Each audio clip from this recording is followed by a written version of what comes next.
Anda menyaksikan Sapa Indonesia Malam, Saudara. Peristiwa memilukan terjadi di Ngada, Nusa Tenggara Timur. Seorang siswa sekolah dasar ditemukan meninggal dunia, diduga mengakhiri hidupnya karena kecewa tak mampu membeli pensil dan buku untuk bersekolah. Mengapa peristiwa ini bisa terjadi di tengah keinginan pemerintah memajukan dunia pendidikan? Ya, Sapa Malam juga menyoroti rencana polisi memeriksa komika Panji Pragiwaksono terkait materi pertunjukan mensrea. Bagaimana polisi harus menangani kasus ini? Saudara, inilah Sapa Indonesia Malam selengkapnya bersama saya Cynthia Rompas. Dan saya Friska Clarissa. Kita jelang Sapa Indonesia Malam selengkapnya.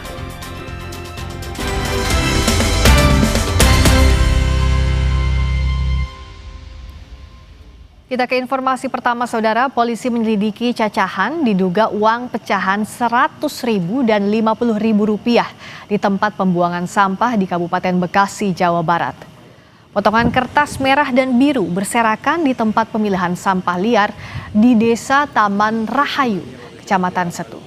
Menurut pemilik lahan, cacahan kertas yang diduga potongan uang dibuang oleh seseorang sejak 6 bulan terakhir.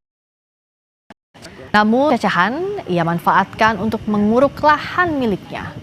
Kepolisian Sektor Setu telah memeriksa 4 saksi terkait dugaan cacahan uang ini. Polisi juga berkoordinasi dengan Bank Indonesia guna memastikan cacahan tersebut uang asli atau palsu.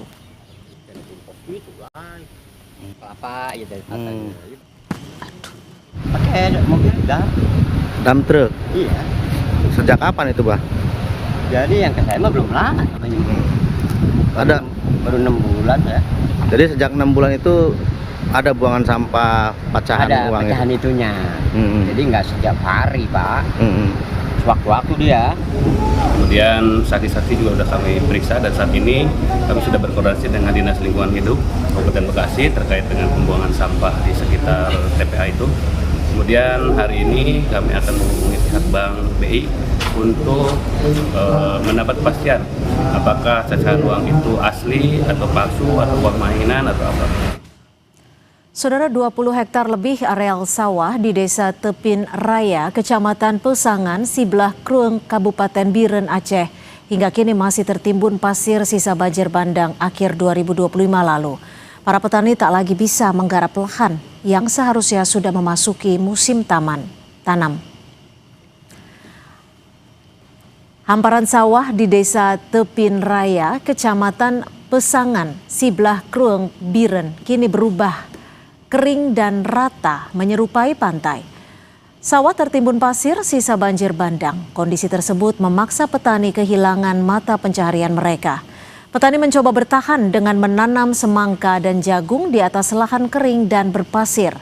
Meski ada resiko gagal panen, namun warga tak punya pilihan agar bisa memanen sebelum memasuki Ramadan.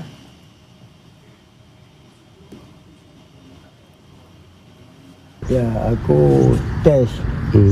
Aku tes macam mana aku tanam bibit ini timun semangka ya, Timun suri. Nggak pernah aku tanam di dalam pasir. Aku tes macam mana kalau di dalam pasir pembawaannya. Warga 3 desa di Aceh Tengah masih terisolasi akibat banjir bandang akhir 2025. Untuk bisa keluar desa, warga terpaksa harus menempuh cara berbahaya dengan bergelantungan di kabel seling. Kabel seling menjadi pilihan setelah jalan dan jembatan utama hancur akibat peristiwa banjir bandang akhir 2025. 3 desa yang terisolasi berada di Kecamatan Ketol, yaitu Desa Bergang, Karang Ampar, dan Pantan Reduk. Akses penyeberangan yang dahulu mudah kini berubah menjadi berbahaya dan penuh risiko. Warga mengaku takut, namun tak punya pilihan lain. Mereka terpaksa melintasi sungai menggunakan kabel seling demi bisa beraktivitas. Kabel seling juga menjadi satu-satunya jalur untuk mengangkut hasil pertanian.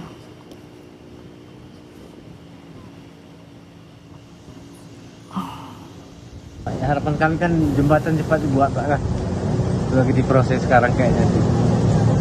Apakah berkelahan, Pak? Melalui kawat baja ini cuman, Pak, kan? Gimana bilang Pak kan, bilang takut, udah lewat rasa takutnya kan.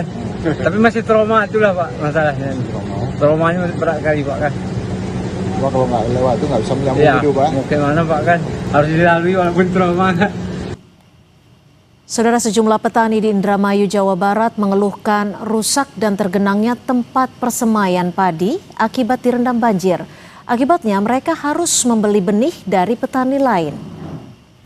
Petani Desa Lombang, Kecamatan Junti Nyuat, Indramayu, Jawa Barat mulai menanam padi di sawah mereka yang sebelumnya terendam banjir.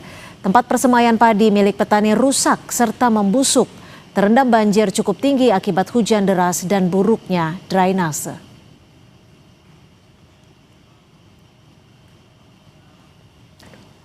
Ya gede banjirnya. Sampai mana Pak? Sampai di sana tepi kali. Terus ini sebelumnya ada tanaman apa di sini? Tanaman padi. Yang semaian itu? Iya. Terendam juga ini? Iya terendam. Yang jadi perhatian Saudara, Polda NTT mendalami motif dugaan bunuh diri siswa SD di Kabupaten Ngada. Polisi telah mendatangi keluarga korban dan memberi pendampingan psikologis. Dari hasil penyelidikan awal, siswa kelas 4 yang diduga bunuh diri di Kabupaten Ngada, Nusa Tenggara Timur itu sempat meminta dibelikan buku dan pulpen kepada ibunya. Permintaan itu tidak terpenuhi karena sang ibu tidak memiliki uang. Siswa tersebut diduga menulis surat perpisahan kepada ibunya sebelum mengakhiri hidup. Polda NTT sudah mengirimkan psikolog dan konselor untuk memberikan pendampingan kepada keluarga. Psikologi kita sudah mengirim juga ke psikolog maupun konselor untuk memberikan pendampingan kepada keluarga korban. Untuk sementara dari hasil penyelidikan awal, dari hasil olah TKP demikian. Karena ada kekecewaan atau ya kita masih kita dalami lagi ya. Cuma yang info yang pertama dari hasil olah TKP, laporan yang saya terima dari anggota di lapangan khususnya Polres Ngada demikian. Terkait kasus siswa SD yang diduga bunuh diri di Kabupaten Ngada, setelah sebelumnya dikabarkan orang tua tak mampu membelikan alat tulis, Gubernur NTT Melkiades Lakalena mengakui pemerintah gagal menjaga warganya. Ia berharap seluruh pihak di NTT mencegah agar kejadian serupa tak terulangi lagi.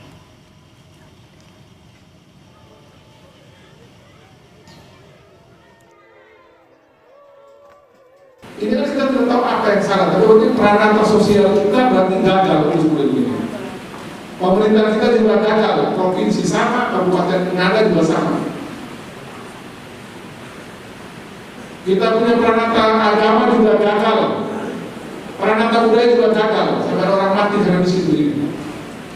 Nah untuk itu saya minta kita sudah ada di tempat ini, para pejabat daerah, saya juga sama pejabat ini diri saya sendiri. Kayak begini cukup sendiri terakhir sudah. Menteri Sosial Saifullah Yusuf menyatakan keprihatinan atas peristiwa siswa SD ditemukan meninggal diduga bunuh diri karena kecewa tak mampu membeli alat tulis. Mensos menyebut akan berusaha terus memperkuat pendataan warga miskin agar bantuan bisa lebih tepat sasaran. Kita ingin bersama daerah memperkuat data. Dengan data yang akurat, semuanya bisa diberi perlindungan dan diberikan dukungan yang dibutuhkan. Jadi mudah-mudahan tidak terjadi lagi, bisa kita mitigasi, kita bisa cegah hal-hal seperti ini ke depan. Salah satunya adalah dengan menghadirkan data yang benar. Komisi 10 DPR RI yang membidangi pendidikan meminta penyelidikan tuntas kasus meninggalnya siswa SD diduga bunuh diri karena tidak mampu membeli alat tulis. Menurutnya, peristiwa ini merupakan tamparan keras dunia pendidikan dan perbaikan harus segera dilakukan agar peristiwa serupa tak terulang lagi. Samping hari ini polisi informasinya sudah mulai melakukan penyelidikan apakah betul hanya gara-gara yang bersangkutan ya boleh kita katakan pejuang pendidikan sebenarnya siswa kita ini. Apakah benar karena tidak memiliki pensil atau pulpen dan sebagainya sehingga mengakhiri hidupnya. Tetapi bagi kami di Komisi 10 ini tamparan keras bagi dunia pendidikan kita hari ini. Di saat kita berbenah, di saat Bapak Presiden sangat bersemangat memperbaiki pendidikan kita, maka kami meminta pemerintah daerah juga aware. Pemerintah daerah juga memberikan perhatian yang serius terhadap dunia pendidikan kita. Yang juga menjadi sorotan saudara, sebuah aksi nekat dilakukan sejumlah siswa sekolah dasar di Kecamatan Mandalawangi, Kabupaten Pandeglang, Banten. Mereka harus melewati jembatan ambruk dan curam demi bisa sampai ke sekolah.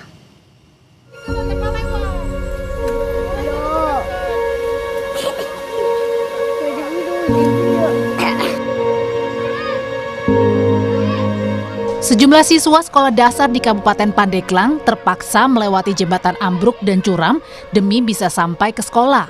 Perjuangan semakin menantang dikala hujan tiba. Sebenarnya siswa bisa melewati jalur lain, namun karena terlalu jauh, pilihan mendaki jembatan yang ambruk di Kampung Kadu Pandak, Desa Sinarjaya, Kecamatan Mandalawangi harus dilalui para siswa.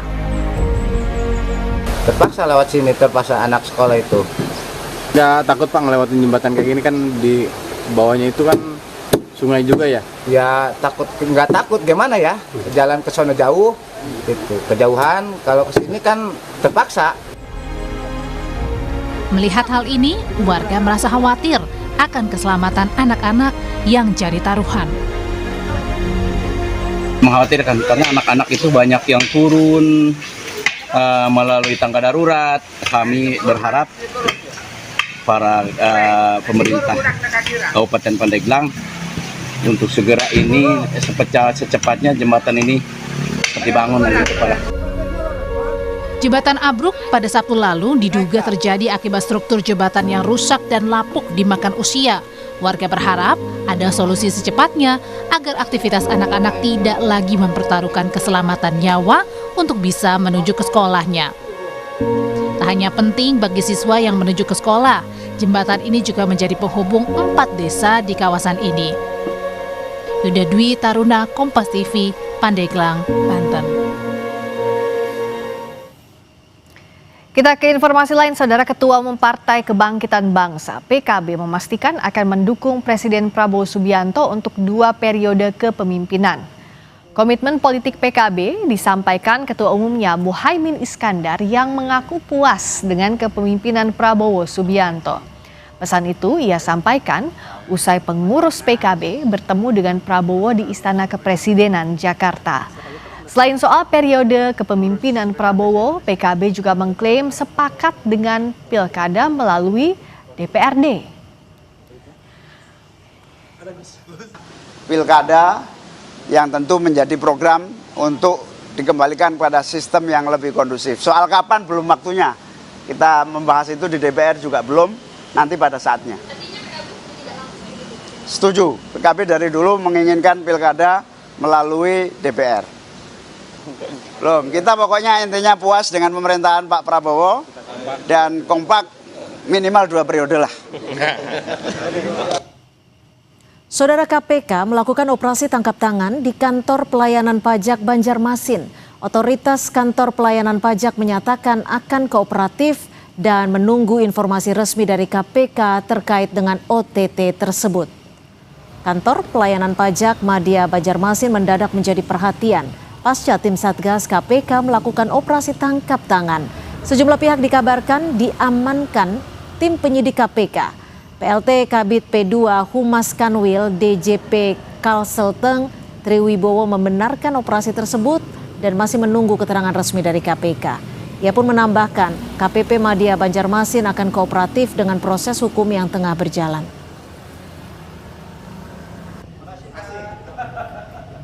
Bahwa sampai dengan sekarang kita belum tahu terkait dengan kasus ini yang terjadi. Jadi mohon kepada teman-teman media untuk bersabar. Jadi nanti akan ada press release resmi dari kantor pusat DJP. Jadi mohon ditunggu ya press release resmi dari kantor pusat DJP. Tapi memang ada yang diamankan. Demikian yang bisa saya sampaikan. OTT-nya di sini atau di mana, Pak?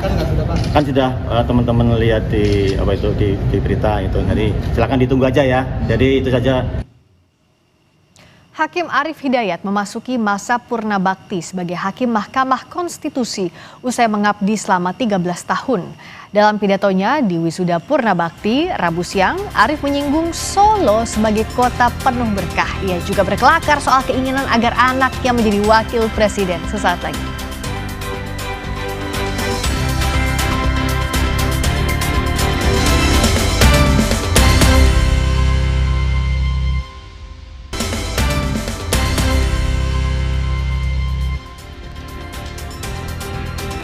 Saudara Hakim Arief Hidayat memasuki masa purna bakti sebagai Hakim Mahkamah Konstitusi usai mengabdi selama 13 tahun.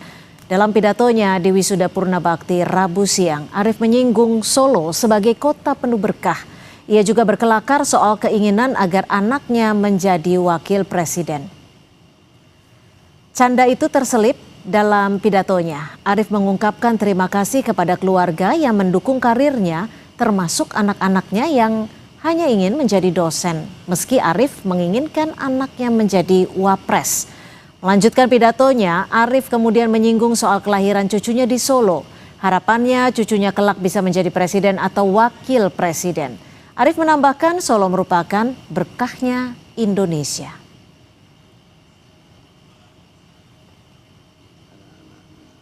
Memilih berkarir sebagai dosen dan dua-duanya pengen jadi dosen. Tapi saya sebetulnya pengen anak saya bisa jadi wakil presiden. Nah, tapi tidak jadi kenyataan itu, tapi yang lucu anak saya yang bungsu setelah jadi dosen di UNS, anaknya yang kecil waktu melahirkan itu ada pilihan. Bisa melahirkan di Semarang dan bisa melahirkan di Solo. Biar lahir di Solo ya, karena kalau lahir di Solo bisa jadi presiden atau wakil presiden katanya begitu. Karena Solo itu berkahnya Indonesia katanya begitu. Tapi menjadi presiden atau wakil presiden yang baik. Momen emosional sempat terjadi saat Ketua Mahkamah Konstitusi Soehartoyo menutup sidang pada Senin kemarin. Tangis Soehartoyo pecah menutup sidang terakhir bagi Arief Hidayat yang sudah memasuki masa pensiun. Ia mengucapkan terima kasih atas pengabdian Arief. Kita buka persidangan. Terima kasih untuk semuanya dan terima kasih untuk Yang Mulia Prof. Arief telah membersamai kita semua. Sidang selesai dan ditutup.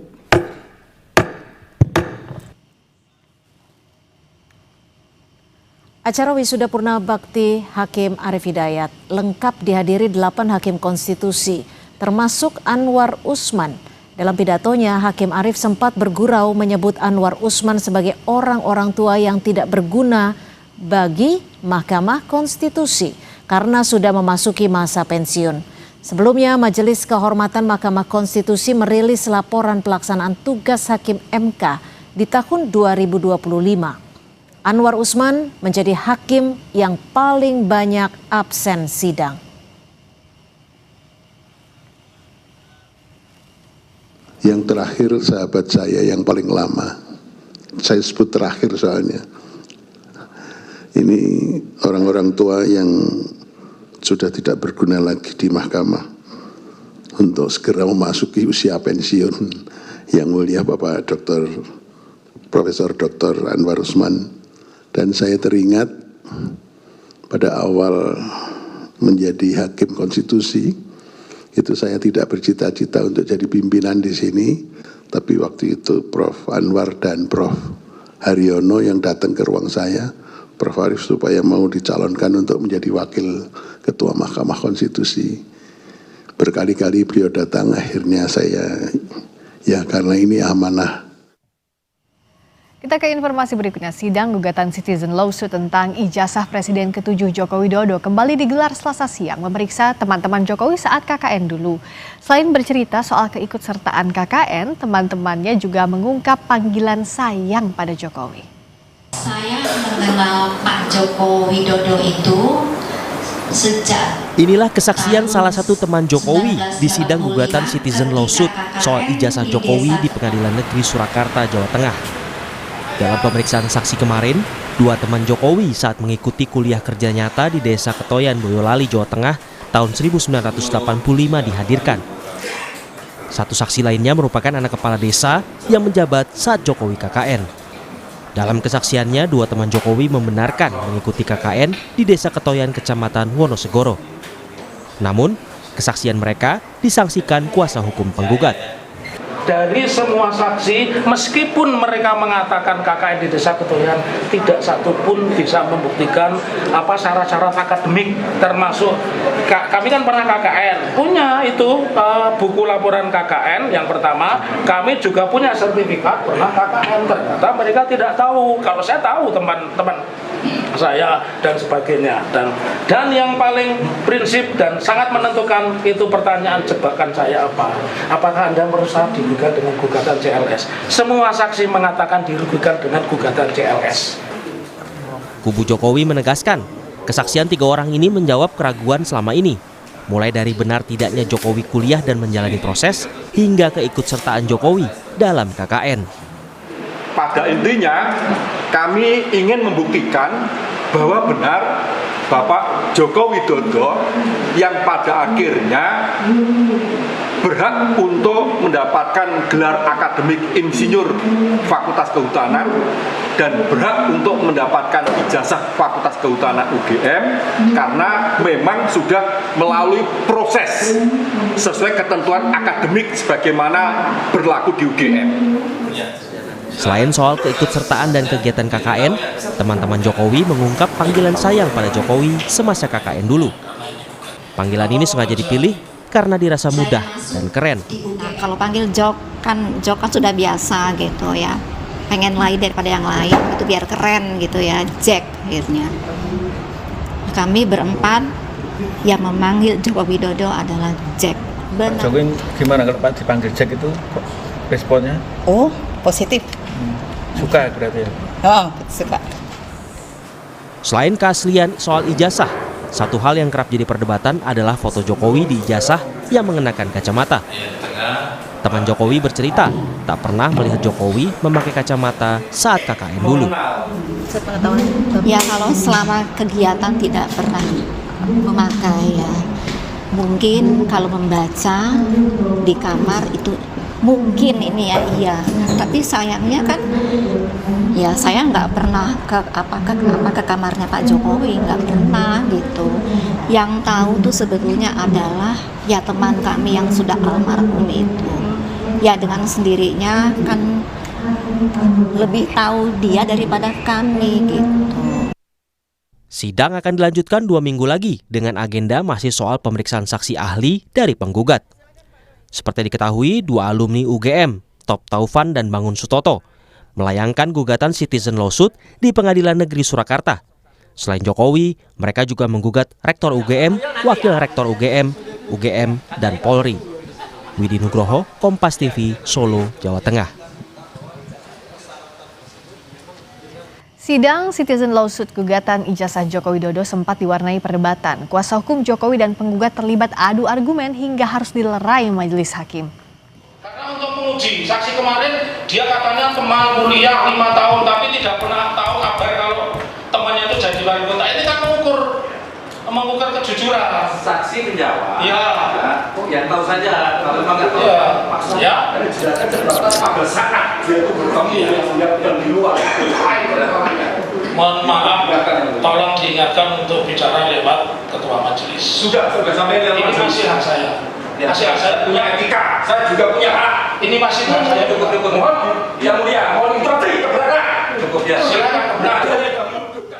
Perdebatan terjadi saat sidang beragendakan keterangan saksi dari tergugat 1, yaitu 2 teman Jokowi saat KKN di Desa Ketoyan, serta anak dari kepala desa yang menjabat waktu Jokowi mengikuti KKN.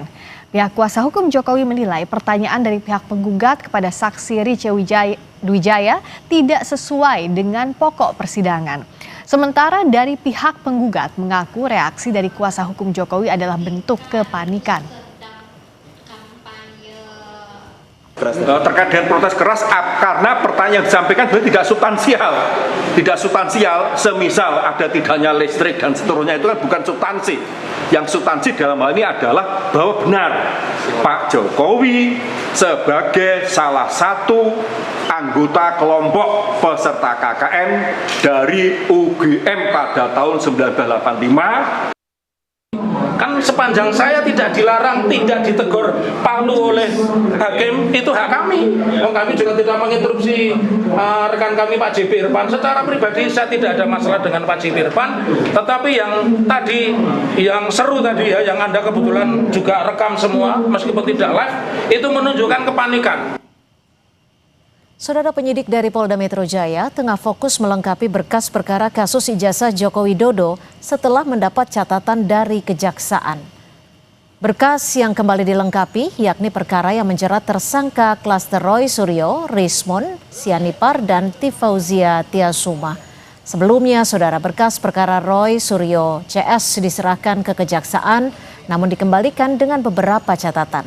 Pengembalian berkas disertai catatan dari jaksa untuk melakukan pendalaman lebih lanjut, termasuk berkaitan dengan keterangan saksi ahli.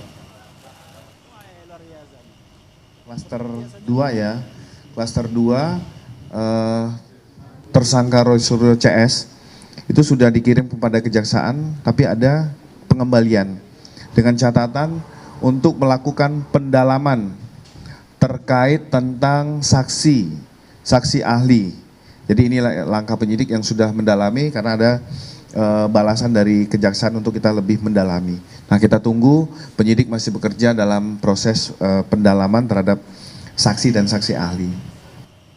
Saudara, serangan Israel ke jalur Gaza kembali berlanjut meskipun gencatan senjata fase kedua baru diterapkan pada Januari lalu. Lantas apa yang seharusnya dilakukan Dewan Perdamaian buatan Trump di tengah konflik Gaza yang kembali memanas? Informasinya usai jeda di Sapa Indonesia Malam.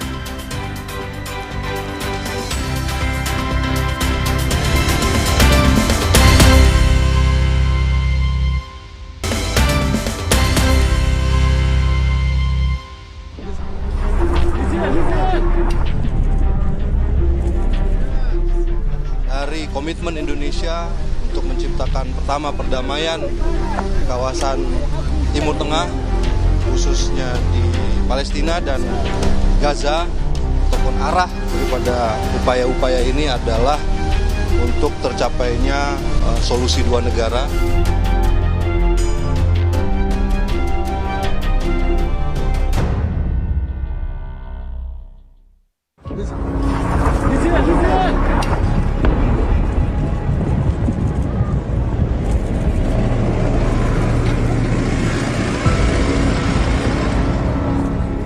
Serangan Israel ke Gaza masih terus berlanjut, meskipun gencatan senjata masih berlaku. Serangan udara yang terjadi pada 31 Januari lalu menyasar sejumlah lokasi di jalur Gaza. Sebanyak 32 warga sipil meninggal dunia. Mayoritas korban adalah anak-anak dan perempuan. Warga Gaza langsung melakukan pemakaman akibat serangan brutal yang dilakukan Israel. Warga berkumpul di kawasan tenda Mawasi, kota Khan Yunis untuk menyemayamkan korban serangan. Sejumlah upaya telah dilakukan untuk melindungi keluarga. Namun apa daya, upaya mereka sirna ketika serangan udara Israel menyerang permukiman. وقفت بناتي بينهن وبين أخوهن الشادر بنادي على البنات بنادي على الأولاد ما حدش رد علي بدي أشيل حرامات وارمي عليهم كلهم مولع نار مش قادرة أمسك حدا لقيتها أنا فاتحة طلعت وصرت أصوت وأصرخ أقول أنادي على أولاد خالي وعلى اللي حوالي طلعت في بنت ابن الصغيرة وبنت سلفي بحساب ابني ما أدري إيش وراي إيش صار. Serangan drone militer Israel juga melukai banyak warga, termasuk anak-anak. Korban serangan Israel ini dibawa ke rumah sakit Martir Al-Aqsa di Deir al-Balah.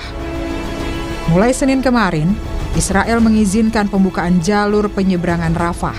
Jalur penyeberangan yang menghubungkan Gaza dan Mesir ini sempat ditutup selama hampir 2 tahun. Namun begitu, Israel masih melakukan pembatasan yang ketat. Di hari pertama pembukaan, Israel hanya mengizinkan 5 dari sekian banyak pasien Palestina yang menunggu untuk keluar dari Gaza demi mendapatkan perawatan medis. Pada Rabu dini hari, warga Palestina akhirnya bisa kembali ke Gaza di Khan Yunis, usai melintasi perbatasan Rafah. Salah satu warga menyatakan, perjalanan ini sangat melelahkan dan memakan waktu berjam-jam. كلها تعب طريق تعب كلها من حد ما طلعنا من الساعة 2 امبارح واحنا واقفين حيلنا تعبنا على الآخر. أنا مش في هيك، أنا في عمي اللي سبتها ورايا، عمي اللي كانت معايا، أنا أجي وهي تموت، أنا أجي وهي تضل وراي. Sementara, bergabungnya Indonesia dalam Dewan Perdamaian buatan Presiden Trump menimbulkan polemik. Pada Selasa siang, Prabowo mengundang sejumlah tokoh organisasi Islam ke Istana Merdeka. Pertemuan ini tak hanya membahas soal kondisi dalam negeri, melainkan juga membahas keterlibatan Indonesia dalam Dewan Perdamaian atau Board of Peace. Hasil pertemuan itu menyepakati Indonesia bergabung dalam Board of Peace. Adapun ormas yang diundang diantaranya adalah Nahdlatul Ulama, Muhammadiyah, hingga MUI. Menteri Luar Negeri Sugiono menyatakan, dalam pertemuan tersebut Presiden Prabowo meluruskan keterlibatan Indonesia dalam Board of Peace, di mana tujuan utamanya adalah komitmen Indonesia menciptakan perdamaian Palestina. Mengenai keanggotaan Indonesia di Board of Peace, pertama adalah bahwa masuknya Indonesia ke Board of Peace ini merupakan bagian dari komitmen Indonesia untuk menciptakan pertama perdamaian di kawasan Timur Tengah, khususnya di Palestina dan Gaza. Kompas ataupun arah daripada upaya-upaya ini adalah untuk tercapainya solusi dua negara. Kemudian disampaikan juga mengenai keterlibatan Indonesia pada saat nanti mengirimkan pasukan ke Gaza, kemudian apa yang harus dilakukan, apa yang tidak harus dilakukan. Saya kira itu semua udah sinkron dengan apa yang direncanakan oleh pemerintah.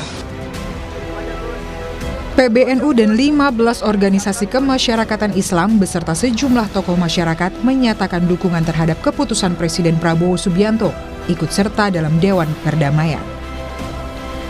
Ketua Umum PBNU Yahya Khalil Stakuf menyatakan, keikutsertaan Indonesia dalam Board of Peace adalah upaya konkret untuk mengejar hasil nyata bagi kemerdekaan Palestina. Semuanya sepakat bahwa Indonesia harus membantu, membela, memperjuangkan Palestina sampai merdeka. Dan pada tataran kebijakan, tadi kami mendapatkan penjelasan yang ekstensif dari Presiden mengenai pertimbangan-pertimbangan realistis yang harus dibuat terkait dengan keadaan yang sekarang berlangsung dan peluang-peluang yang tersedia untuk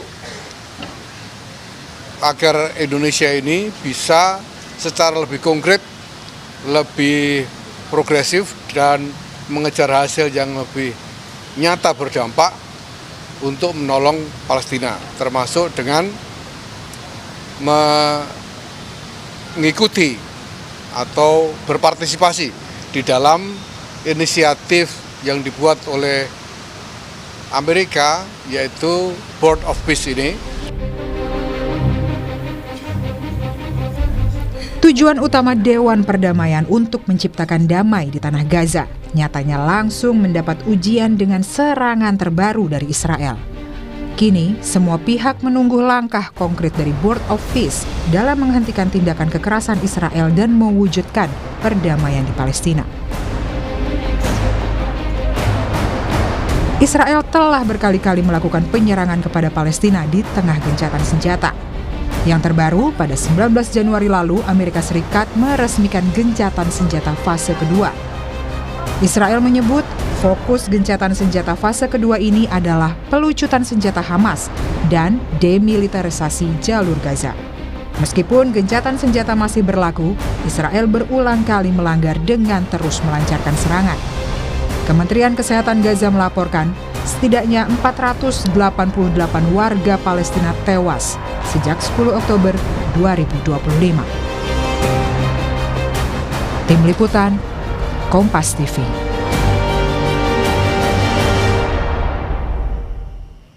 Polda Metro Jaya akan memeriksa komika Panji Pragiwaksono Jumat esok terkait kasus pertunjukan stand-up komedi Mens Rea. Panji pun menyatakan siap menjalani proses hukum terkait pelaporan dirinya. Sesaat lagi di Sapa Indonesia Malam.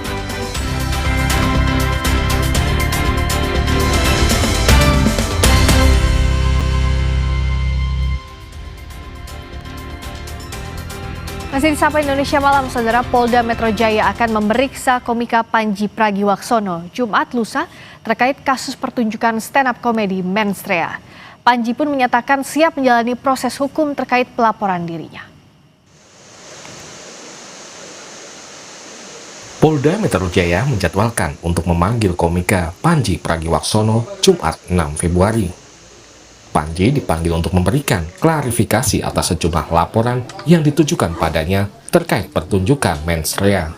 Polda Metro Jaya menerima 5 laporan polisi, saya luruskan ya, 5 laporan polisi dan 1 pengaduan.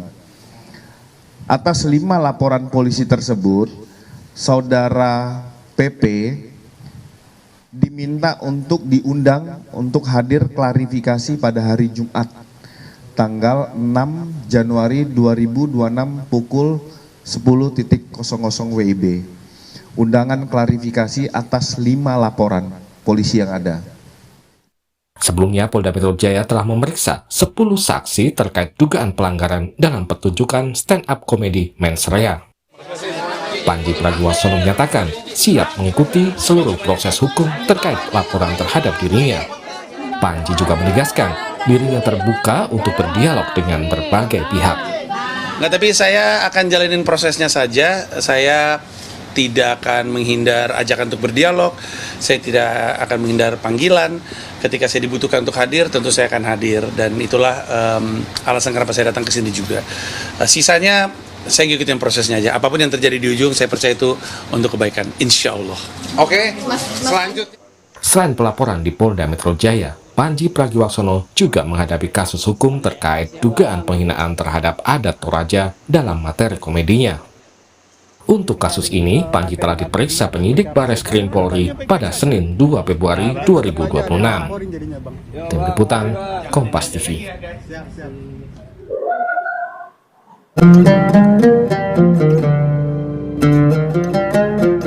Allahu Akbar, Allahu Akbar, Allahu Akbar,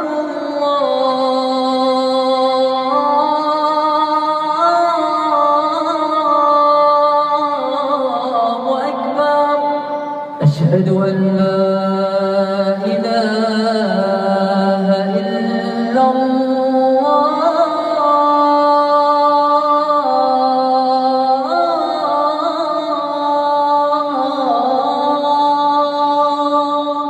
أشهد أن لا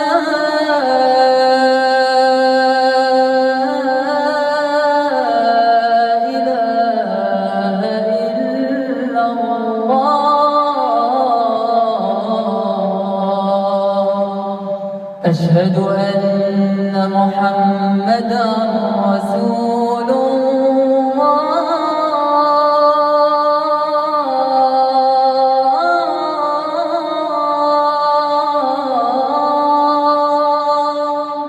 أشهد أن محمدا رسول الله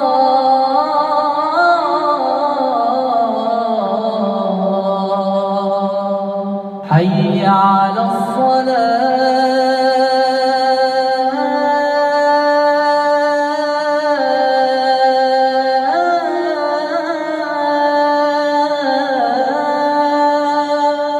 حي على الصلاة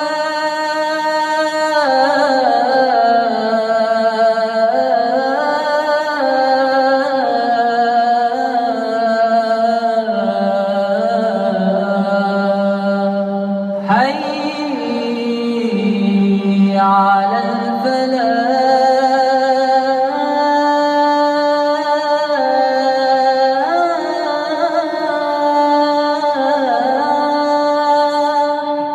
حي على الفلاح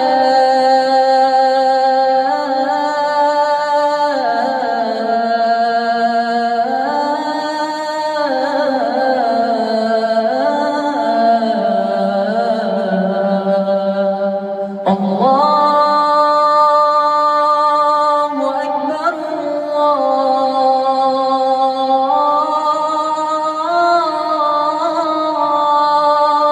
الله أكبر لا إله إلا الله.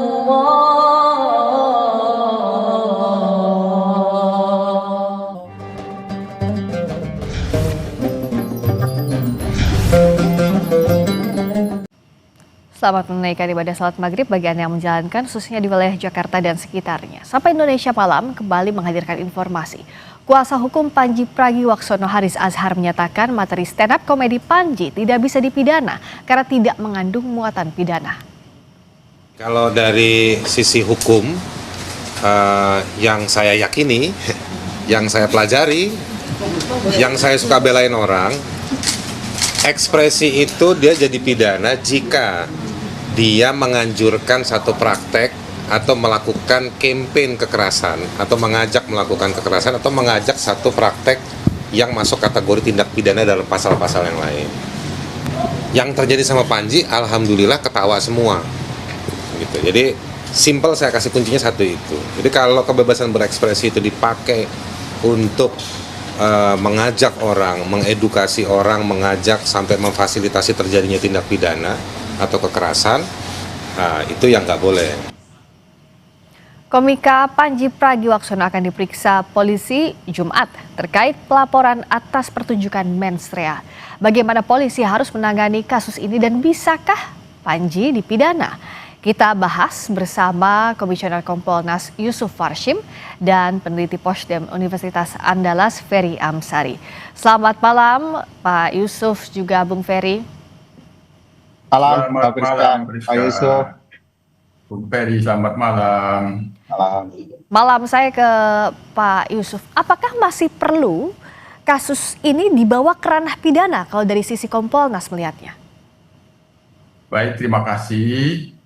Jadi tentu dalam pantauan Kompolnas ini kasus yang membawa Panji kan berawal dari adanya laporan, adanya pengaduan itu. Nah, yang kita pantau, yang kita pahami, ada masyarakat yang menggunakan haknya membuat pengaduan dan laporan. Nah, tentu proses dalam hal penerimaan laporan ya tentu memang standarnya kan polisi, Polri memberikan pelayanan. Bagaimana prosesnya? Ketika itu ditindaklanjuti pelayanan itu dalam tugas yang kita sudah pantau, ini dilakukan tindak lanjut penyelidikan, maka proses penyelidikan ini dipastikan tidak terjadi penyalahgunaan kewenangan. Oleh karenanya, proses penyidikan ini tentu harus memastikan betul prosesnya sesuai dengan prosedur dan terlebih lagi akuntabilitas ini yang akan menentukan apakah tuduhan dari masyarakat yang menggunakan haknya itu terhadap Panji ini bisa ada dalam bukti-bukti dan dalam fakta-faktanya atau tidak, yang disebut ada peristiwa pidana sehingga dapat dipidana atau tidak. Nah, proses ini jangan sampai terjadi penyalahgunaan kewenangan di dalam prosesnya. Itu yang kami pastikan sebagai pengawas, sehingga unsur delik yang dituduhkan oleh para pelapor, oleh para pengadu ini harus benar-benar terang, ada atau tidak. Nah, dalam pantauan kami, dalam proses penyelidikan ini, penyidik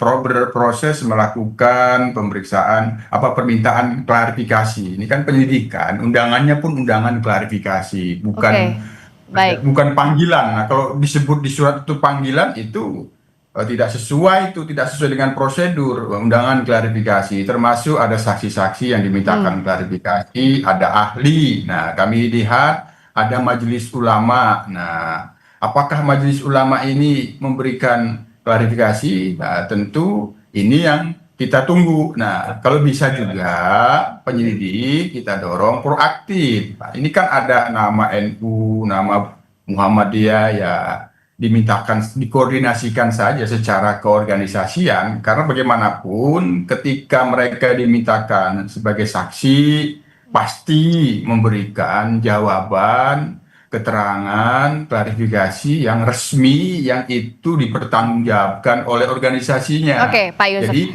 Jadi pasti tadi itu tidak bisa diburu-buru ya, gitu. jadi klarifikasi dimintakan berbagai pihak, termasuk penyidik juga harus betul-betul transparan dan akuntabel, Bung Ferry.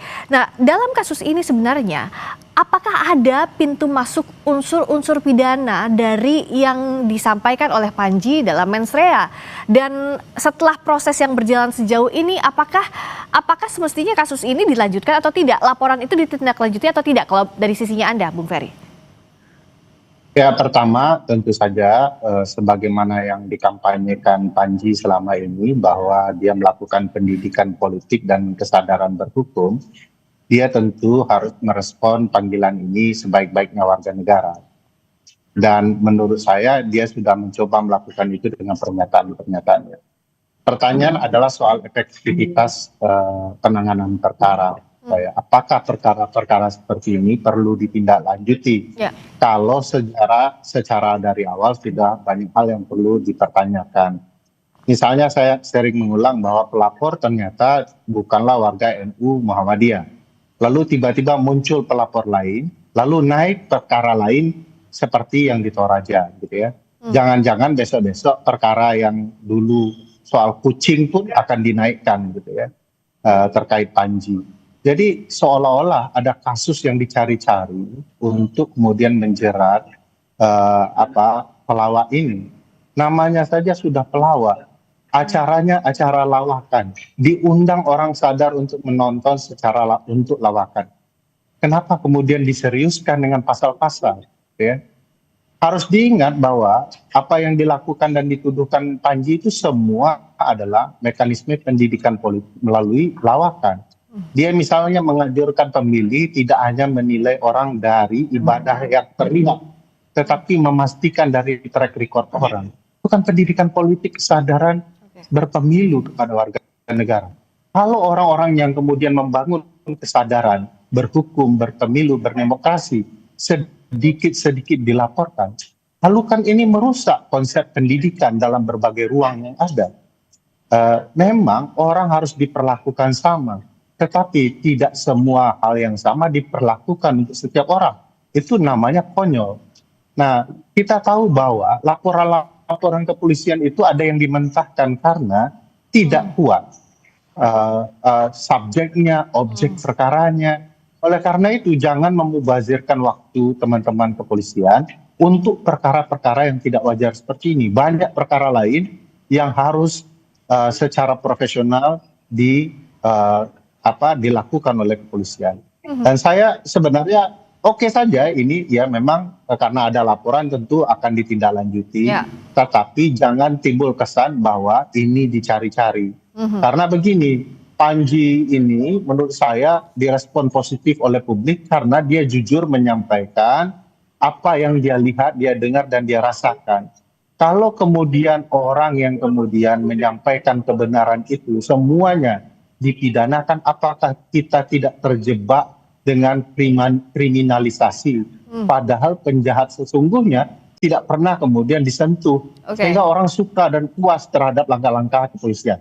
Menurut saya begini, polisi tidak boleh terjebak kepada perkara-perkara yang ditangani hanya akan menambah tinggi tempat jatuh kepolisian di mata masyarakat.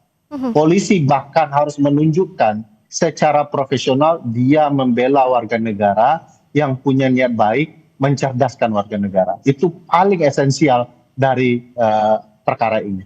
Nah, kalau setiap orang bisa ya, silakan sedikit lagi dulu, Bung Ferry.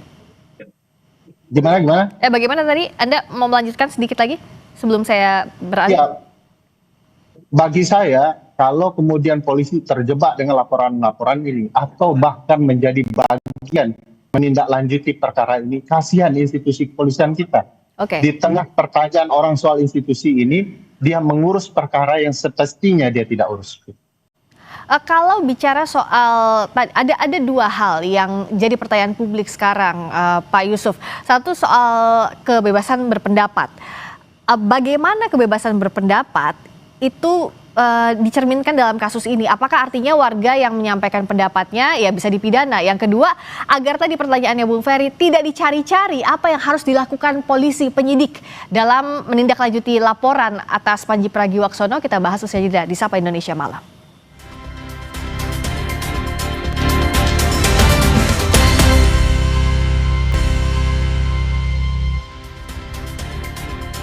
Kita masih bersama dengan Komisioner Kompolnas Yusuf Warshim dan peneliti Posdem Universitas Andalas Ferry Amsari.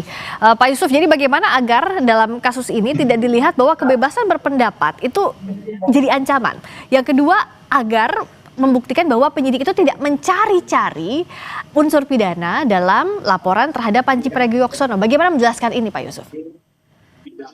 Ya, tentu penyelidikan itu memang kan mengumpulkan bukti-bukti apakah ada peristiwa pidana yang dituduhkan atau tidak.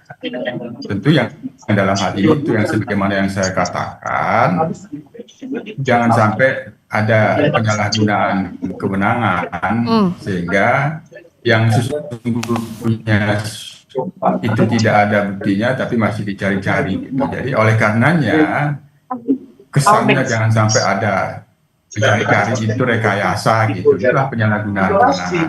Oleh karenanya ini dibuat simpel saja. Makanya kalau dari awal saya itu sebenarnya belum masuk ke permintaan klarifikasi ke pihak terlapor.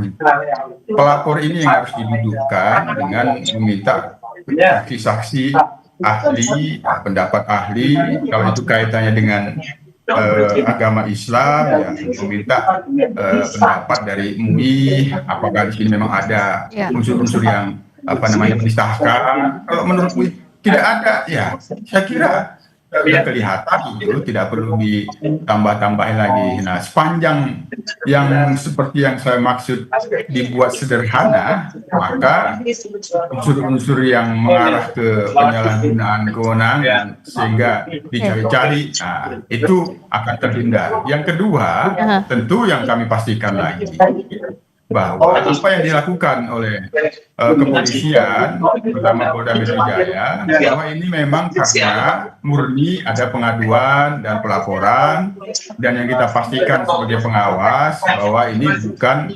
didorong-dorong oleh pihak kepolisian. Itu yang tidak boleh. Nah, karena ada masyarakat yang sedang menggunakan haknya, maka tentu harus diberikan kepastian. Nah, kalau saya dari awal itu mendorong belum sampai ke permintaan klarifikasi ke terlapor, dimintakan dulu saja yang dijadikan korban, yang dinistakan Islam misalnya. Nah, para ulama itu diminta keterangannya. Ini menistakan tidak, tersinggung tidak. Nah, soal ini ada perbuatan. Mungkin ada perbuatan melawan hukum, tapi itu tidak bisa dipidana, misalnya dalam tataran patut dan tidak patut, persoalan etika, misalnya seperti itu. Bukan itu bisa saja. Itu kalau yang kita dorong agar persepsi bahwa dicari-cari oleh pihak kepolisian itu terhindar. Semata-mata untuk memberikan kepastian, ini laporan, ini pengaduan, kalaupun tidak dilanjutkan, ini alasannya. Baik, Pak Yusuf, kita tangkap di sana sambil kita juga perbaiki. Tampaknya ada suara yang cukup mengganggu. Mungkin ini ada kendala dalam sambungan Zoom-nya. Nah, tapi saya mau ke Bung Ferry. Bung Ferry masih bisa dengar suara saya tidak? Ya. Bung Ferry? Ya. Mbak Priska, ya, saya dengar. Oke. Nah, Bung Ferry, kalau bicara soal tadi, kata Pak Yusuf kan ditanyakan juga klarifikasi dari pihak-pihak yang mungkin bisa jadi berpotensi merasa terganggu. Terakhir kan Panji ini bertemu dengan MUI. Meskipun MUI memberikan nasihat untuk Panji dan Panji juga menerima nasihat itu untuk memperbaiki kontennya ke depan. Nah, apakah perlu dengan setelah ada klarifikasi ini masih dilanjutkan lagi ke ranah hukum? Ya, saya pikir begini ya, Kalau menista agama kok kejauhan ya, karena kalau yang nonton stand up comedy itu kan tahu ya bahwa Panji menjelaskan jangan memilih orang hanya karena dia kelihatan sholat.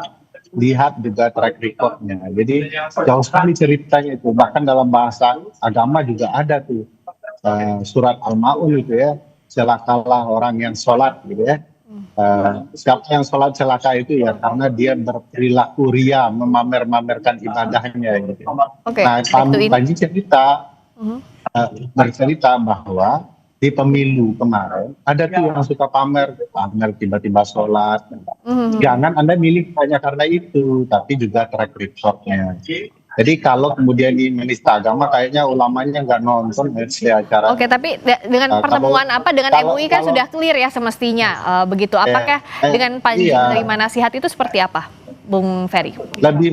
Bagi saya lebih menista ya negara kalau bergabung dengan board of peace ya, itu menista agama betul.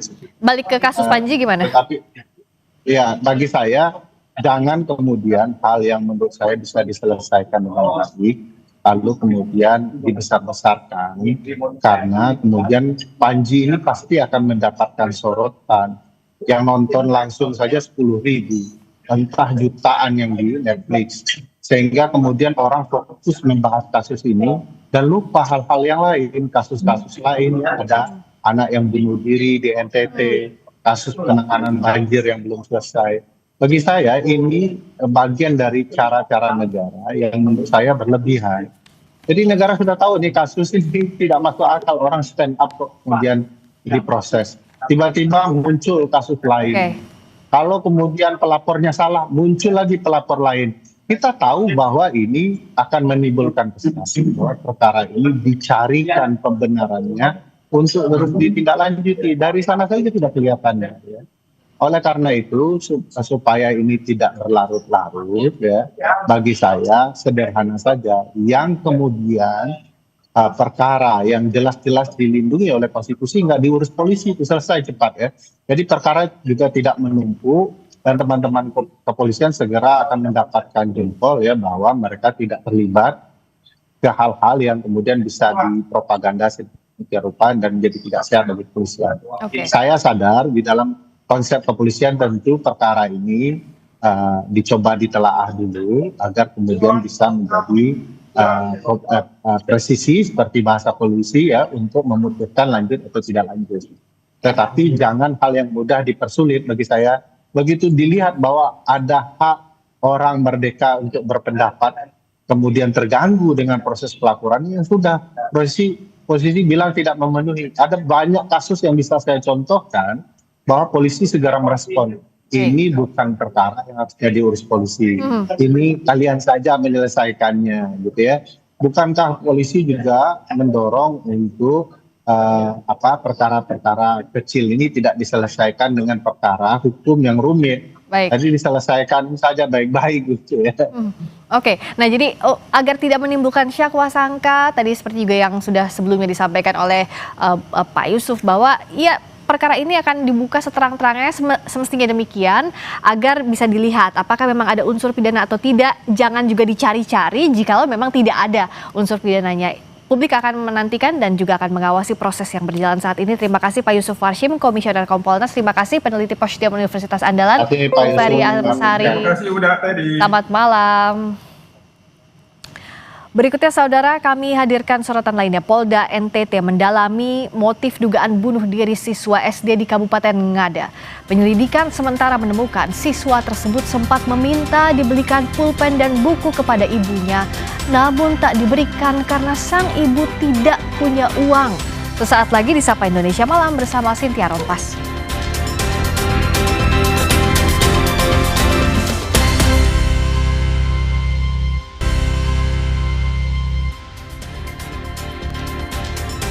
Terima kasih Anda masih bersama kami di Sapa Indonesia Malam, saya Cynthia Rompas. Saudara, Polda NTT mendalami motif dugaan bunuh diri siswa SD di Kabupaten Ngada. Polisi telah mendatangi keluarga korban dan memberi pendampingan psikologis. Dari hasil penyelidikan awal, siswa kelas 4 yang diduga bunuh diri di Kabupaten Ngada, Nusa Tenggara Timur sempat minta dibelikan buku dan pulpen kepada ibunya. Permintaan itu tidak terpenuhi karena sang ibu tidak memiliki uang. Siswa tersebut diduga menulis surat perpisahan kepada ibunya sebelum mengakhiri hidup. Polda NTT sudah mengirimkan psikolog dan konselor untuk memberikan pendampingan kepada keluarga. Kita sudah mengirim juga psikolog maupun konselor untuk memberikan pendampingan kepada keluarga korban. Untuk sementara dari hasil penyelidikan awal, dari hasil olah TKP demikian. Karena ada kekecewaan atau ya kita masih kita dalami lagi ya. Cuma yang info yang pertama dari hasil olah TKP, laporan yang saya terima dari anggota di lapangan khususnya Polres Ngada demikian. Terkait kasus siswa SD yang diduga bunuh diri di Kabupaten Ngada setelah sebelumnya dikabarkan orang tuanya tidak mampu membelikan alat tulis, Gubernur NTT Melkiades Lakalena mengakui pemerintah gagal menjaga warganya. Ia berharap seluruh pihak di NTT mencegah agar kejadian serupa tak terulang lagi. Ini kan kita tidak tahu apa yang salah, tapi berarti peranata sosial kita berarti gagal ini. Pemerintah kita juga gagal, provinsi sama, Kabupaten Ngada juga sama. Kita punya peranata agama juga gagal, peranata budaya juga gagal, sampai orang mati karena di situ ini. Nah untuk itu saya minta kita sebagai di tempat ini, para pejabat daerah, saya juga sebagai pejabat diri saya sendiri, kayak begini cukup sendiri terakhir sudah. Saudara, siswa sekolah dasar di Ngada NTT diduga mengakhiri hidup karena kecewa tidak mampu memiliki pulpen dan buku. Mengapa kisah memilukan ini bisa terjadi di Indonesia?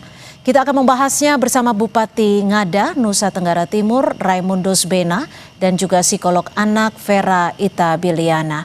Selamat malam Pak Bupati, selamat malam Mbak Vera. Malam Mbak Cynthia. Iya. Selamat malam Ibu Cynthia. Ya, selamat malam Pak Bupati. Sejauh ini langkah apa yang sudah dilakukan dari Pemkab begitu mengetahui kasus dugaan bunuh diri terhadap yang bersangkutan ini? Langkah pertama yang kita ambil 4 hari kemarin, hari Minggu, saya langsung perintahkan Pak Sekda bersama jajaran terkait, PMD P3A, Dinas Pendidikan untuk lokasi mencari tahu informasi ya terkait kematian anak tersebut. Ya. Dari informasi yang saya dapat, gambarannya ya, dan sudah saya laporkan ke Pak Gubernur. Saya kategorikan ada tiga kategori ya. Pertama, kehidupan seharian. Yang kedua berkaitan dengan sekolah, dan yang ketiga ya komunikasi terakhir terhadap ibu kandung. Ya, berkaitan dengan kehidupan harian ya, memang dari cerita dari informasi yang didapatkan ini, anak ini anak bungsu dan sejak kecil itu sudah ditinggalkan oleh bapaknya ya. Yeah. Dan oleh karena itu dalam situasi kondisi seperti itu di umur 1 tahun 7 bulan diadopsi oleh neneknya ya. Dan anak ini anak yang kelima ya. Ibu ini untuk anak pertama dan anak kedua itu bapaknya berbeda. Terus anak ketiga 4, 5 ini bapaknya juga satu, dan bapaknya ini katanya sudah merantau ke Kalimantan ya. Nah, itu terus dari situ ya.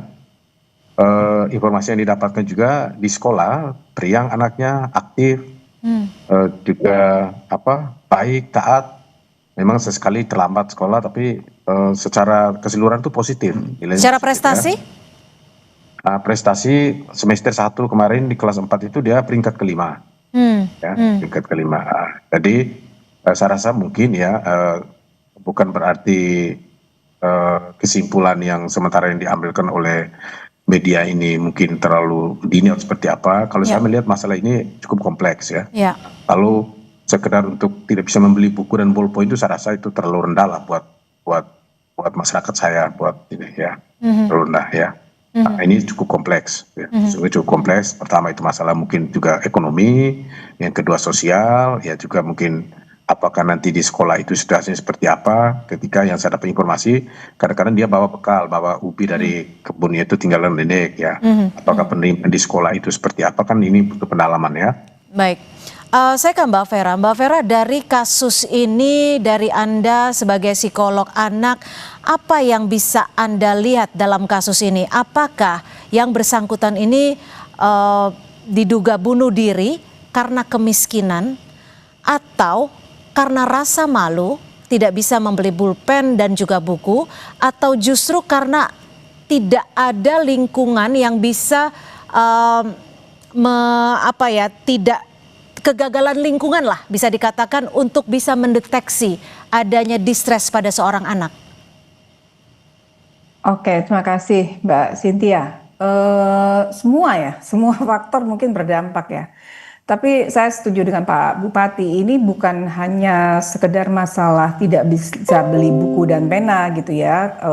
Saya juga dapat informasi bahwa sebetulnya anak ini punya gitu ya, pena dan buku gitu. Jadi bukan cuma gara-gara tidak bisa beli buku dan pena terus dia melakukan bunuh diri ini. Ini tentu saja merupakan akumulasi dari apa yang terjadi selama kehidupan anak ini gitu ya. Tekanan-tekanan psikologis, tekanan-tekanan dari sekitarnya itu akan berpengaruh pada apa yang keputusan dia yang diambil pada beberapa hari yang lalu ya untuk mengakhiri kehidupannya gitu ya.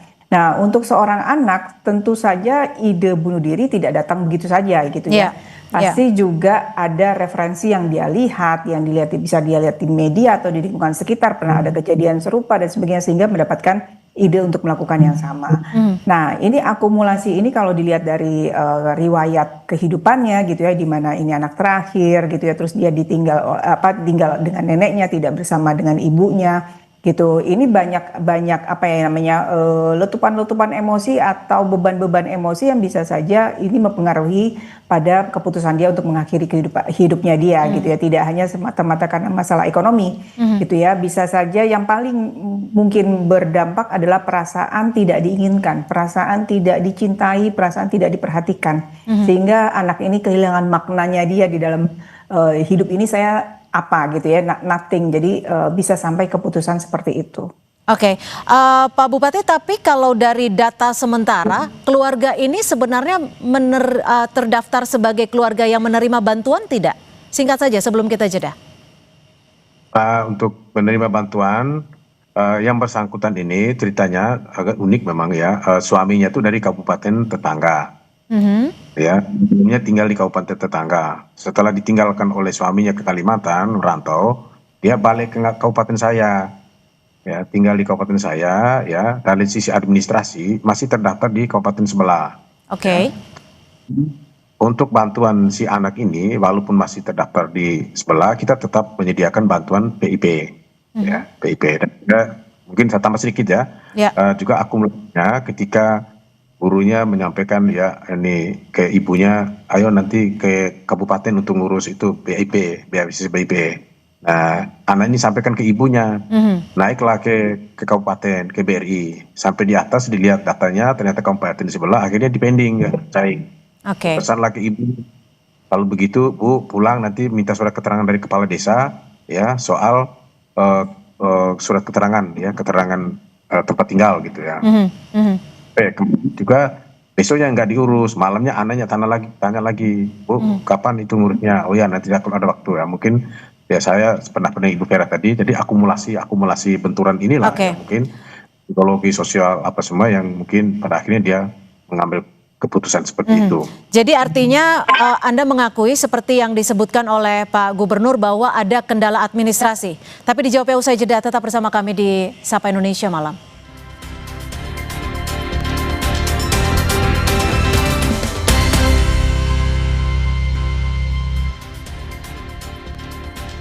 Seorang anak berusia 10 tahun diduga mengakhiri hidupnya dengan cara bunuh diri. Lalu seperti apa evaluasi yang akan dilakukan? Saya masih bersama dengan Bupati Ngada. Pak Raimundus, kalau tadi disebutkan oleh Pak Gubernur bahwa mengakui ada kegagalan, ada pula kendala administrasi. Lalu apa yang sebenarnya terjadi dalam sistem administrasi untuk memberikan bantuan kepada warganya? Apakah ada sistem jemput bola untuk memastikan bahwa warga yang seharusnya menerima bantuan sudah sepatutnya mendapatkan haknya? Ya, saya yoganya begitu, Bu. Saya rasa ini juga sebuah tamparan koreksi, ya. Sesungguhnya kita harus jemput bola. Hal-hal administrasi itu tidak harus membatasi haknya untuk mendapatkan bantuan, ya.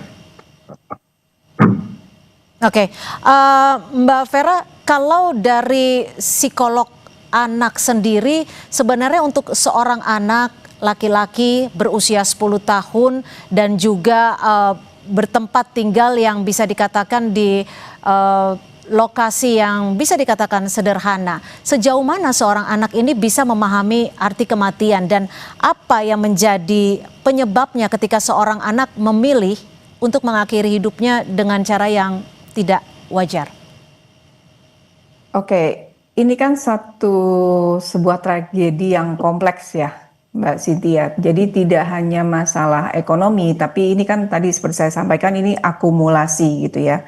Kalau dapat ide dari mana untuk bunuh diri, itu kalau kita bicara anak-anak sekarang banyak sekali aksesnya yang bisa didapatkan gitu ya, dari media sosial, dari gadget mereka sendiri, itu banyak sekali ide-ide yang mengarah ke sana gitu ya, tentang kematian dan sebagainya. Apalagi kalau kita bicara anak laki-laki usia 10 tahun, di mana nih usia sudah menjelang masuk pubertas gitu ya, di mana juga ada ketidakstabilan emosi gitu ya, butuh banyak didengarkan, butuh banyak dinamika yang terjadi, ada perubahan fisiknya juga gitu ya, yang dia memang mungkin bingung tanpa ada bimbingan dari orang sekitarnya, ini apa yang terjadi pada diriku. Jadi dia juga masih merasa canggung sama perubahan di badannya gitu. Jadi anak bisa sampai ke sana itu panjang perjalanannya, dan mungkin ada sekian banyak peristiwa yang membuat anak ini merasa bahwa saya tidak punya makna lagi dalam kehidupan ini. Tapi gini Mbak Vera, ketika kalau tadi kita dengarkan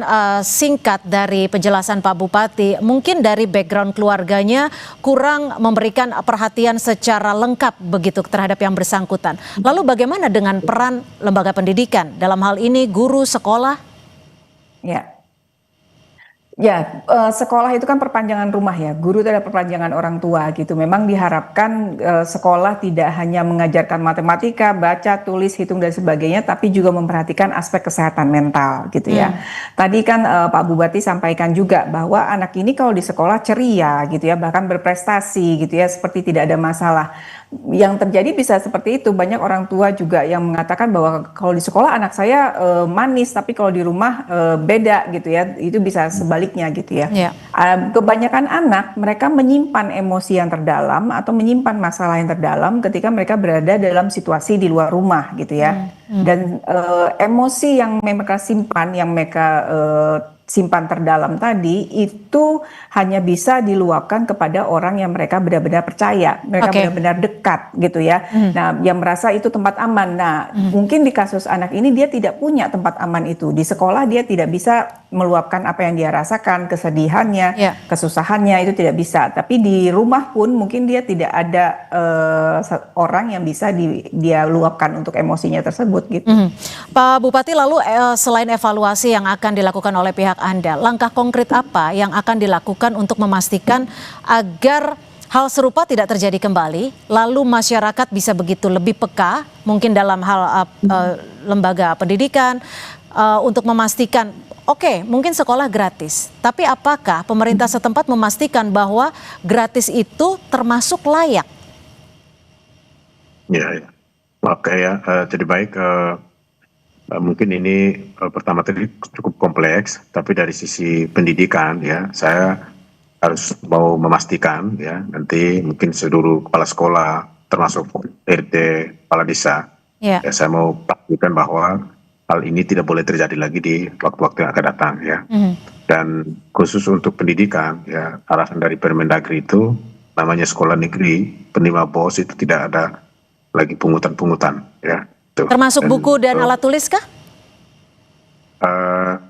Kebetulan di era kepemimpinan saya ini, anak-anak yang tidak mendapatkan beasiswa PIP pusat, saya ada kebijakan itu PIP versi daerah. Ya, ada 1.600-an anak yang saya berikan beasiswa itu, termasuk dengan pakaian seragam untuk anak-anak. Ya. Jadi artinya tidak semua siswa mendapatkan kelengkapan seperti alat tulis, buku, dan seragam? Kalau dari pantauan saya, ya saya rasa kalau untuk alat tulis saya rasa pengecuali mungkin ya, apa dia lupa atau bagaimana, ya. Tapi kalau yang sama sekali tidak ada, itu saya rasa tidak mungkin. Ya. Mbak Vera, jika dievaluasi secara menyeluruh, sistemik seperti apa yang mampu memperbaiki psikis anak yang bisa terbilang memiliki memiliki kebutuhan khusus dalam hal perhatian dan juga bantuan? Oke, kebutuhan khusus mungkin maksudnya dalam kondisi-kondisi khusus di mana kebutuhan itu tidak terpenuhi gitu ya. Nah, di sini kan berarti dibutuhkan support ya dari lingkungan di luar selain orang tua. Apalagi kalau misalnya kasus ini ya BR ini kan ibunya single mom ya. Betul. Ibunya single mom yang dia harus bekerja menghidupi anak 5 orang gitu ya. Mungkin tidak mudah juga untuk hadir satu persatu untuk tiap anak menjadi teman bicara dan sebagainya. Sementara tekanan-tekanan yang lain di dirinya juga banyak gitu ya. Nah, di sini juga bisa masuk elemen-elemen masyarakat lain gitu ya, sekitar lingkungan sekitar, tetangga, RT, RW, posyandu, kita punya posyandu, sekolah itu ada guru gitu ya, yang bisa membantu untuk menjaga satu anak ini gitu ya. Dengan adanya empati gitu ya, empati kolektif ya, yang bisa untuk sekedar bertanya, kamu kenapa nggak sekolah? Kamu kenapa kok murung gitu ya? Ada apa? Terus di follow up ke pengasuhnya, yang orang-orang yang terlibat dalam pengasuhan anak ini. Anak ini kenapa tidak sekolah? Jadi tidak hanya berhenti sampai di anak ini saja gitu ya. Jadi harus ada awareness di lingkungan sekitar ya? Ya.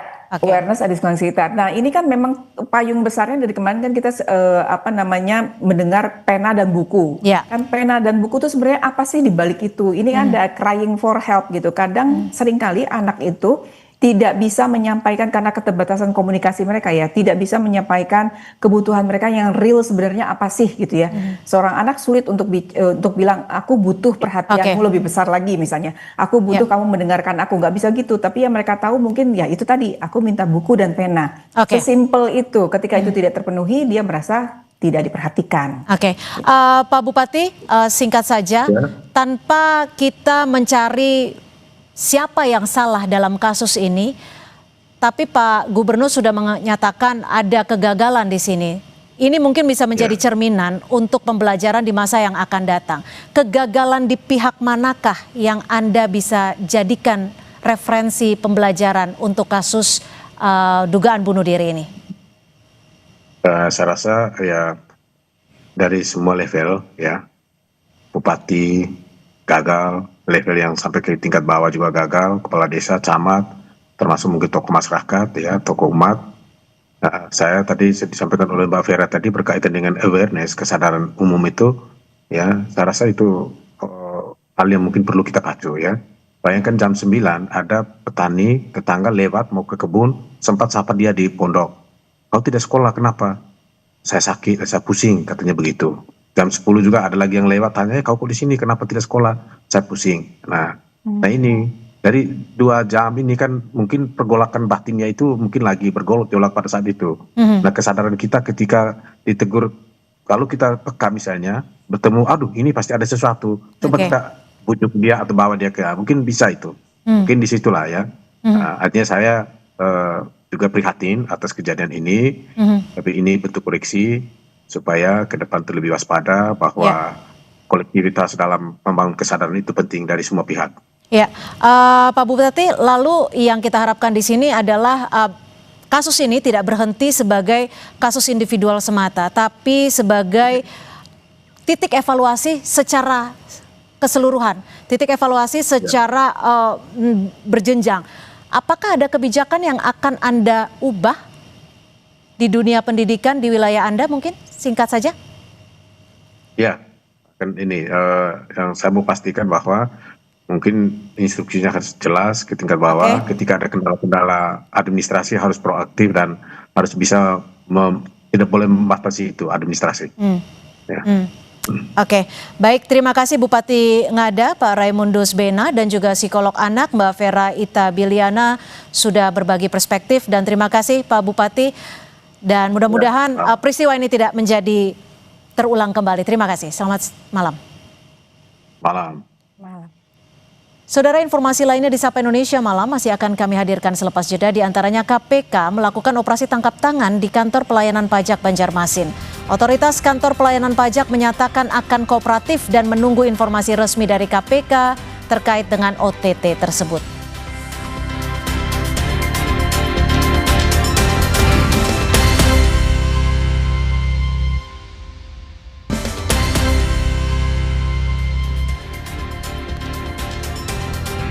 Masih di Sapa Indonesia Malam, KPK melakukan operasi tangkap tangan di kantor pelayanan pajak Banjarmasin dan menangkap sejumlah pihak.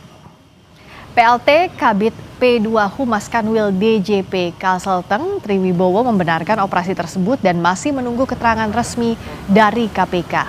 Ia pun menambahkan KPP Madya Banjarmasin akan kooperatif dengan proses hukum yang tengah berjalan.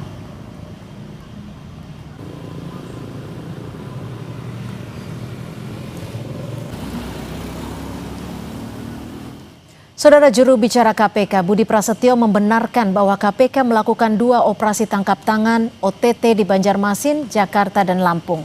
Di Banjarmasin, KPK menangkap kepala kantor pajak dan 2 orang lainnya. Sementara di Jakarta dan Lampung, KPK menahan beberapa orang di kantor Bea Cukai. Dugaan penerimaan yang dilakukan oleh para oknum di KPP Madya Banjarmasin. Kemudian KPK melakukan penangkapan kepada para pihak terduga pelaku tindak pidana korupsi yang tertangkap tangan dalam peristiwa tersebut. KPK mengamankan sejumlah 3 orang. Salah satunya adalah Kepala Kantor KPP Madya Banjarmasin. Hari ini KPK juga mengamankan sejumlah pihak di wilayah Jakarta dan Lampung.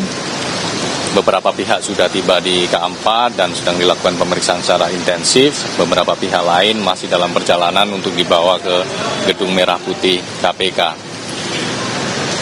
Terkait dengan konstruksi. Saudara, dapatkan selalu berita dan informasi terupdate Kompas TV di channel 11 televisi Anda. Satu langkah lebih dekat, satu langkah makin terpercaya. Dan terima kasih Anda telah menyaksikan Sapa Indonesia Malam. Perbarui terus informasi Anda di Kompas TV dengan 3 botol air mineral 700 ml yang setara 2 liter air untuk 1 hari penuh kesejukan. Saya Friska Clarissa. Dan saya Cynthia Rompas, sampai jumpa.